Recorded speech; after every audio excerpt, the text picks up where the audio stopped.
रेखाखंड का विभाजन करने की दूसरी विधि। तो चलिए इसके लिए हम संरचना के चरण देखते हैं। सबसे पहले एक किरण ए बी बनाइए। अब बिंदु ए से कोई किरण ए एक्स इस प्रकार खींचिए कि यह ए बी के साथ न्यून कोण बनाए। अब बिंदु ए पर प्रकार को रखकर ए बी से ए एक्स पर एक चाप खींचिए। अब प्रकार के उसी माप से बिंदु बी पर एक चाप खींचिए। प्रकार से बिंदु ए पर कोण को मापिए तथा बिंदु बी से समान कोण बनाइए, अर्थात कोण बी ए एक्स के बराबर कोण बनाइए। अब बिंदु बी से एक किरण बी वाई इस प्रकार खींचिए कि बी वाई ए एक्स के समांतर हो।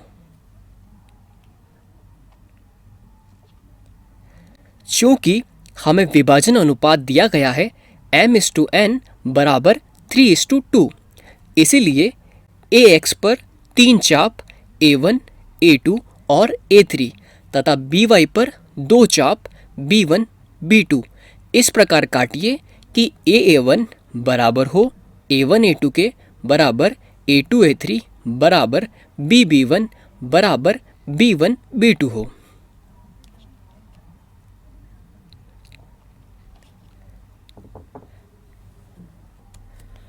अब A3 को बिंदु B2 से मिला लीजिए।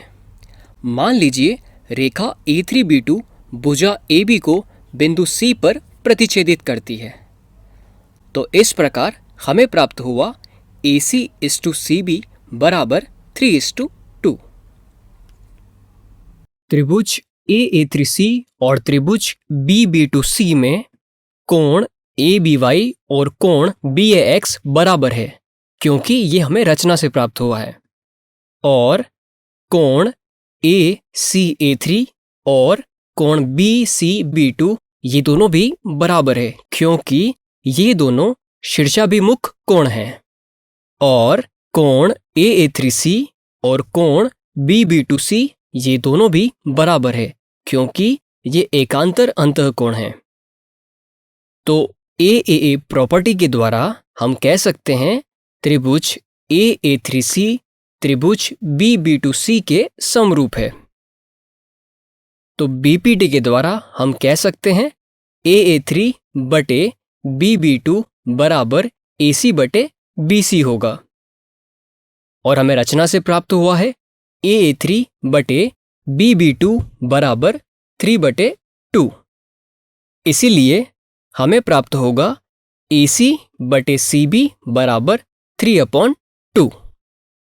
यह दर्शाता है कि बिंदु C भुजा AB को 3:2 के अनुपात में विभाजित करती है।